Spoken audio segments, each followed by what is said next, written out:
ಎಲ್ಲರಿಗೂ ನಮಸ್ಕಾರ ವೀಕ್ಷಕರೇ.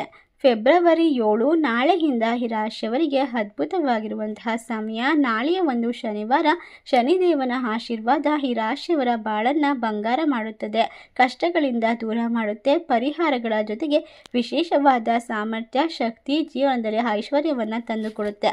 ಹಾಗಾದರೆ ನಾಳೆಯ ಒಂದು ಶನಿವಾರದಿಂದ ಯಾವ ರಾಶಿಯವರಿಗೆ ಅದ್ಭುತವಾದ ಸಮಯ, ಯಾವೆಲ್ಲ ರೀತಿಯ ಅಡ್ಡ ಪರಿಣಾಮ, ತೊಂದರೆಗಳಿಂದ ದೂರವಾಗ್ತಾರೆ ಎಂಬ ಸಂಪೂರ್ಣವಾದ ವಿಶೇಷವಾದ ಮಾಹಿತಿಯನ್ನು ನೋಡ್ತಾ ಹೋಗೋಣ. ಅದಕ್ಕೂ ಮುನ್ನ ನೀವು ಕೂಡ ದೇವರು ಹಾಗೂ ಜ್ಯೋತಿಷ್ಯ ಶಾಸ್ತ್ರವನ್ನು ನಂಬೋದಾದರೆ ಈಗಲೇ ವಿಡಿಯೋಗೆ ಒಂದು ಲೈಕ್ ಕೊಟ್ಟು ತಪ್ಪದೆ ನಮ್ಮ ಚಾನಲ್ನ ಸಬ್ಸ್ಕ್ರೈಬ್ ಮಾಡಿ, ಹಾಗೆ ಪಕ್ಕದಲ್ಲಿ ಇರ್ತಕ್ಕಂಥ ಬೆಲ್ ಐಕನ್ನ ಪ್ರೆಸ್ ಮಾಡಿ. ಹೌದು, ಈ ರಾಶಿಯವರಿಗೆ ಜೀವನದಲ್ಲಿ ತುಂಬ ಪ್ರಯಾಣದಿಂದ ತುಂಬಿರುತ್ತೆ. ಸರ್ಕಾರಿ ಉದ್ಯೋಗದಲ್ಲಿ ಕೆಲವೊಂದಿಷ್ಟು ಒಳ್ಳೆಯ ಸುದ್ದಿಗಳು ಸಿಗ್ಬೋದು. ವ್ಯಾಪಾರ ವ್ಯವಹಾರ ಪರಿಸ್ಥಿತಿ ಉತ್ತಮವಾಗಿರುತ್ತೆ. ಕುಟುಂಬ ಜೀವನದಲ್ಲಿ ಸಂತೋಷದ ವಾತಾವರಣ ಇರುತ್ತೆ. ನಿಮ್ಮ ಆರೋಗ್ಯದ ಬಗ್ಗೆ ಕಾಳಜಿಯನ್ನು ವಹಿಸಿ ನಿಮ್ಮ ಆರ್ಥಿಕ ಪರಿಸ್ಥಿತಿ ಮೊದಲಿಗಿಂತ ಹೆಚ್ಚು ಸುಧಾರಿಸಬಹುದು. ಧಾರ್ಮಿಕ ಚಟುವಟಿಕೆಗಳತ್ತ ಗಮನ ಕೊಡೋದು ಉತ್ತಮ.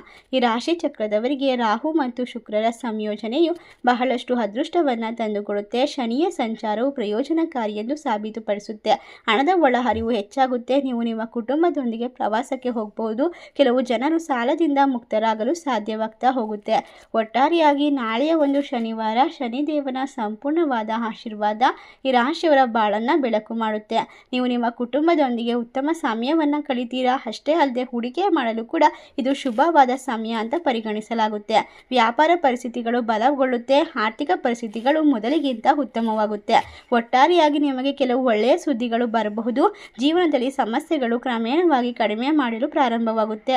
ಕುಟುಂಬದ ಸಂತೋಷದ ವಾತಾವರಣ ಅದ್ಭುತವಾಗಿರೋದ್ರಿಂದ ನಿಮ್ಮ ತೊಂದರೆಗಳು ನಿಧಾನವಾಗಿ ಕಡಿಮೆ ಆಗುತ್ತೆ. ಒತ್ತಡದಿಂದ ಮುಕ್ತವಾಗಿ ಮತ್ತು ಸಂತೋಷವಾಗಿರಲು ಪ್ರಕೃತಿಯಲ್ಲಿ ಸಮಯ ಕಳೆಯೋದು ಅತ್ಯುತ್ತಮ. ಲಾಭದ ಸಾಧ್ಯತೆಗಳಿದೆ. ನಿಮ್ಮ ಪ್ರೇಮ ಸಂಬಂಧವು ನೀವು ಮುಂದಿನ ಹಂತಕ್ಕೆ ಕೊಂಡೊಯ್ಯಬಹುದು. ನಿಮ್ಮ ಆರೋಗ್ಯವನ್ನು ನೀವು ಅದ್ಭುತವಾಗಿ ನೋಡಿಕೊಳ್ಳಿ. ಈ ಸಮಯ ನೀವು ಮಾಡುವಂತಹ ಪ್ರತಿಯೊಂದು ಕಾರ್ಯದಲ್ಲೂ ಕೂಡ ಖಂಡಿತವಾಗಿ ಶನಿದೇವನ ಆಶೀರ್ವಾದ ಕೈ ಹಿಡಿಯುತ್ತೆ. ಕಷ್ಟಗಳಿಂದ ಪರಿಹಾರವನ್ನು ಕೊಡ್ತಾ ಹೋಗುತ್ತೆ. ಈ ರಾಶಿ ಚಕ್ರದವರ ಕಷ್ಟಗಳೆಲ್ಲ ಕಣ್ಮರೆಯಾಗಿ ನೆಮ್ಮದಿಯನ್ನು ಬರುವಂತಹ ಸಮಯ ಇನ್ನೇನು ಹತ್ತಿರದಲ್ಲಿದೆ ಅಂತ ಹೇಳಿದ್ರೆ ತಪ್ಪಾಗೋದಿಲ್ಲ. ಇನ್ನು ಮುಂದೆ ನಿಮ್ಮ ಸಕಾರಾತ್ಮಕ ಭಾವನೆಗಳು ನಿಮ್ಮ ಜೀವನವನ್ನು ಅದ್ಭುತ ಮಾಡುತ್ತೆ. ಇನ್ನು ಪ್ರೀತಿಯ ಜೀವನದಲ್ಲಿ ಸೃಜನಶೀಲತೆಯ ಕ್ಷೇತ್ರದಲ್ಲಿ ಖಂಡಿತವಾಗಿ ನಿಮಗೆ ಯಶಸ್ಸು ಸಿಗುವಂತಹ ಸಾಧ್ಯತೆ ಇದೆ.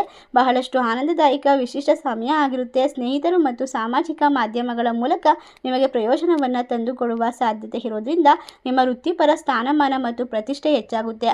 ಈ ರಾಶಿಯವರಿಗೆ ಅಗತ್ಯತೆಗಳು ಮತ್ತು ಕಚೇರಿಯಲ್ಲಿ ಇರುವಂತಹ ಜವಾಬ್ದಾರಿಗಳ ನಡುವೆ ಸಮತೋಲನವನ್ನು ಕಾಯ್ದುಕೊಳ್ಳೋದು ಅತ್ಯುತ್ತಮ. ಸಣ್ಣ ಪ್ರವಾಸಗಳು ಮತ್ತು ಬರವಣಿಗೆ, ಓದುವಿಕೆ ಯಶಸ್ವಿಯಾಗುತ್ತೆ. ಈ ಸಮಯದಲ್ಲಿ ಆಧ್ಯಾತ್ಮಿಕತೆ ಮತ್ತು ಗುರುಗಳಿಂದ ಮಾರ್ಗದರ್ಶನ ಅದ್ಭುತವಾಗಿರುವಂತಹ ಕಷ್ಟಗಳನ್ನು ದೂರ ಮಾಡಿ ಸಂತೋಷವನ್ನು ಕಂಡುಕೊಳ್ಳುವ ಸಮಯ. ಇಷ್ಟೆಲ್ಲ ಅದೃಷ್ಟವನ್ನು, ಲಾಭವನ್ನು ಕಂಡುಕೊಳ್ಳುವ ರಾಶಿಗಳು ಯಾವ್ಯಾವು ಅಂತ ನೋಡೋದಾದರೆ ಮಿಥುನ ರಾಶಿ, ಕುಂಭ ರಾಶಿ, ತುಲಾ ರಾಶಿ, ಧನಸ್ಸು ರಾಶಿ, ಮೀನ ರಾಶಿ, ಮೇಷರಾಶಿ. ಈ ರಾಶಿಗಳಲ್ಲಿ ನಿಮ್ಮ ರಾಶಿ ಇದ್ದರೂ ಇಲ್ಲದಿದ್ದರೂ ಭಕ್ತಿಯಿಂದ ಓಂ ಸಂ ಶನೇಶ್ವರಾಯ ನಮಃ ಎಂದು ತಪ್ಪದೆ ಕಮೆಂಟ್ ಮಾಡಿ ನಮ್ಮ ಚಾನಲ್ಗೆ ಸಬ್ಸ್ಕ್ರೈಬ್ ಮಾಡಿ. ಧನ್ಯವಾದಗಳು.